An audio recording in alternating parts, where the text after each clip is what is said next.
हमारा देश प्राचीन समय से ही अलग-अलग नामों से पुकारा जाता रहा है। अलग-अलग कालखंड में अलग-अलग शासन प्रणाली और अर्थव्यवस्था में उतार-चढ़ाव कोई नई बात नहीं है। फिर भी हमारे देश की अर्थव्यवस्था प्राचीन समय में विश्व के सभी देशों से उन्नत रही है। आज हम इस वीडियो में भारत के प्राचीन समय की अर्थव्यवस्था के बारे में जानकारी प्राप्त करेंगे। प्राचीन भारत में उद्योग और व्यापार अपने चरमोत्कर्ष पर थी, क्योंकि हमारी वस्तुओं की गुणवत्ता और उपलब्धता पूरी दुनिया में सबसे अच्छी रही है, जिस वजह से हमें विदेशों से शायद ही कोई वस्तु का आयात करना पड़ता था। पूरी दुनिया में हमारे वस्तुओं का मांग ज़्यादा रहती और इन वस्तुओं का व्यापार सोना व चांदी के बदले हुआ करता था। इसी कारण भारत की अर्थव्यवस्था दिन दूनी रात चौगुनी बढ़ रही थी।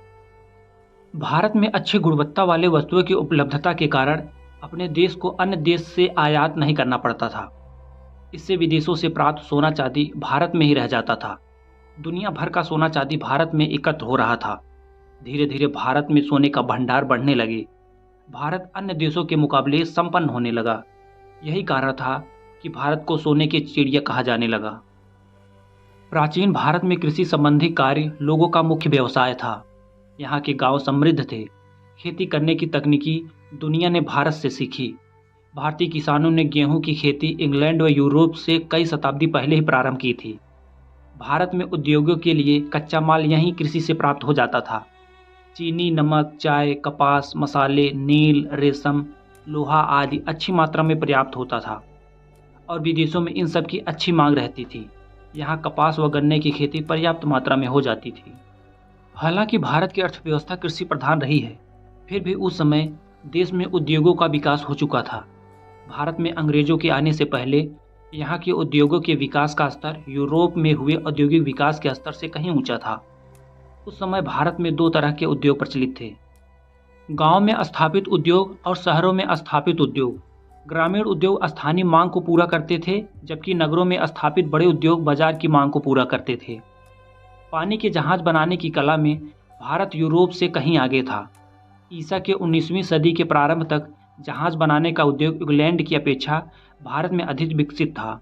यहाँ के जहाज न केवल गुणवत्ता की दृष्टि से बल्कि माल ढोने की क्षमता के हिसाब से भी बेहतरीन थे। 1750 ईस्वी के आसपास भारत पूरी दुनिया में कपड़े उत्पादन के क्षेत्र में अग्रणी देश था। भारतीय कपड़े अपनी गुणवत्ता व बारीक कारीगरी के लिए दुनिया भर में मशहूर थे। दक्षिणी पूर्वी एशिया में जावा व सुमात्रा से लेकर पश्चिमी मध्य एशिया में इन कपड़ों की भारी मांग रहती थी। कपास और रेशम में महीन कपड़े, विशेषकर ढाका की मलमल की साड़ियों का दुनिया भर में मांग रहती थी। बंगाल से सूती कपड़े यूरोपीय कंपनियों द्वारा भारी मात्रा में बाहर भेजे जाते थे। बंगाल सूती व रेशमी वस्त्र उद्योगों का मुख्य केंद्र था। बंगाल के बाहर लखनऊ, अहमदाबाद, नागपुर, मथुरा सूती कपड़ों का महत्वपूर्ण केंद्र थे। पीतल, तांबे की वस्तुओं का उत्पादन सर्वत्र किया जाता था। सोने व चांदी के आभूषण, संगमरमर, हाथी दांत और शीशे पर कलापूर्ण कार्य आदि महत्वपूर्ण उद्योग थे। लोहा उद्योग 19वीं शताब्दी में काफ़ी विकसित था। भारतीयों को अनादिकाल से ही लोहे को गढ़ने की कला का ज्ञान रहा है। दिल्ली में कुतुब मीनार के परिसर में खड़ा लौह स्तंभ लगभग 1500 वर्ष पहले बनाया गया। इतने वर्षों बाद भी उसमें जंग नहीं लगा है। यह आज भी आश्चर्य बना हुआ है।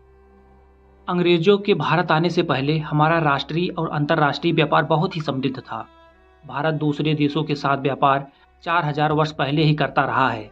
मिस्र के ममीज को भारतीय मलमल में लपेट कर रखा गया है, जो इस बात का सबूत है कि प्राचीन काल में ही मिस्र भारत से कपड़े का आयात करता था। इसी तरह रोम में भी भारत की बनी चीज़ों की भारी खपत थी। मध्य पूर्व के देशों में रेशमी कपड़ों, जरी का काम, कीमती पत्थरों और धातु की बनी वस्तुओं की मांग हमेशा रहती थी। क्योंकि ये देश उस समय औद्योगिक दृष्टि से पिछड़े थे, इसलिए भारत उनसे आयात नहीं करता था। देश की समृद्धि का मुख्य कारण धातु की बनी वस्तु बना। पहली सदी में प्लिनी नामक लेखक ने शिकायत की थी कि भारतीय सामग्री के प्रयोग से रोमन साम्राज्य से सोना भारत की ओर खिंचता चला जा रहा है। प्राचीन काल में भारतीय व्यापार उत्तरापथ और दक्षिणापथ दो भागों में बटा हुआ था। इसका उल्लेख महाभारत, बौद्ध तथा जैन धर्म ग्रंथों में भी मिलता है। उत्तरापथ भारत के उत्तरी भागों को जोड़ता है तथा दक्षिणापथ भारत के दक्षिणी भागों को जोड़ता है। उत्तरापथ बंगाल से शुरू होकर बिहार, उत्तर प्रदेश, दिल्ली होते हुए हिमालय की तलहटी से गुजरता आगे यह कश्मीर घाटी को छूते हुए पंजाब में तक्षशिला होते हुए पाकिस्तान को पार करते अफगानिस्तान से यह रास्ता काबुल को पार करता हुआ मध्य एशिया तक पहुंचता था। प्राचीन काल में विंध्याचल पर्वतमाला के दक्षिणी भाग को दक्षिणापथ के नाम से जाना जाता था। इस तरह दक्षिणापथ एक रास्ते का भी नाम था और एक भूभाग का भी। दक्षिणापथ 2 दिशाओं में जाता था। एक दिशा महाराष्ट्र से बिहार के मुख्य शहरों को जोड़ता था तथा दूसरी दिशा महाराष्ट्र से पश्चिमी समुद्री तट की ओर गुजरता हुआ मध्य प्रदेश में नर्मदा नदी के तट पर महेश्वर व उज्जैन को पार करता हुआ कोसल, अयोध्या, कपिलवस्तु, पावापुरी, वैशाली और राजगृह को होते हुए जाता था। क्योंकि दक्षिणापथ अनेक पहाड़ी श्रृंखलाओं से होकर गुजरता था, अतः इन पहाड़ों पर ठहरने के लिए व्यापारियों ने अनेक गुफाएं भी बनाई थी। व्यापार सड़क और नदी के रास्ते होता था। नावों के भी काफिले चलते थे। चंपा और मिथिला से व्यापारी नावों में सामान लादकर बंगाल को जाते थे। हम जान चुके हैं कि औद्योगिक दृष्टि से भारत 19वीं सदी के प्रारंभ तक बहुत ही उन्नत अवस्था में था। यहाँ के शिल्पकार न केवल स्थानीय आवश्यकताओं की पूर्ति करते थे, बल्कि पर्याप्त मात्रा में यहीं से वस्तुओं का निर्यात भी करते थे। मलमल, सीट, जरी के वस्त्र, लोहे की वस्तुएं, तंबाकू, नील, शॉल, रेशम व रेशमी वस्त्र, गरम मसालों का भारत से काफ़ी मात्रा में निर्यात किया जाता था। इसके बदले विदेशी व्यापारी हमें सोना व चांदी जैसे मूल्यवान वस्तुएं देते थे। ब्रिटिश इकोनॉमिस्ट एंगस मैडिसन बताते हैं कि भारत ने इजिप्ट को इतना सामान एक्सपोर्ट किया कि इजिप्ट का गोल्ड रिजर्व भी खाली हो गया था। प्राचीन काल में भारत का अनेक देशों से जैसे बेबीलोन, मिस्र, जावा, सुमात्रा, रोम आदि से व्यापार होता रहा है। मध्य भारत के जंगलों से जहाज बनाने के लिए लकड़ी निर्यात की जाती थी। राजस्थान के खदानों से तांबा, मेवाड़ से जस्ता भेजा जाता था। हीरे, जवाहरात, रेशम के कपड़े व अन्य बहुमूल्य धातुएं रोम भेजे जाते थे। प्राचीन समय में हाथी दांत, अच्छे नस्ल के घोड़े भारत में आयात की जाती थी। अंतर्राष्ट्रीय बाजार में भारत के रेशमी व सूती उत्पादों का दबदबा था। आर्मेनिया और फारस के सौदागर पंजाब से अफगानिस्तान, पूर्वी फारस और मध्य एशिया के रास्ते यहाँ की चीज़ें लेकर जाते थे। यहाँ के बने महीन कपड़ों के थान ऊँटों पर लादकर पश्चिमोत्तर सीमा से पहाड़ी दर्रों और रेगिस्तान के पार ले जाते थे। गुजरात के तट पर स्थित सूरत बंदरगाह के जरिए भारत खाड़ी और लाल सागर के बंदरगाहों से जुड़ा हुआ था। मौर्य काल के हथियारों में लोहे व करेंसी के लिए सोने का उपयोग होता था। पहली शताब्दी में कुषाण राजाओं ने पहली बार सबसे ज़्यादा शुद्ध सोने के सिक्के चलाए। इन्हें सोना की प्राप्ति हिंदू कुश पर्वत के अल्ताई पहाड़ियों से होता था। इससे विदेशी व्यापार में आसानी होती थी। यूनानी व्यापारी अपनी किताब पेरिप्लस ऑफ द एरिथियन सी में लिखता है कि विदेशी व्यापारी मसाले खरीदने के लिए केरल आते थे। यहाँ से मोती, हाथी दांत, रेशमी कपड़ों का व्यापार करते थे।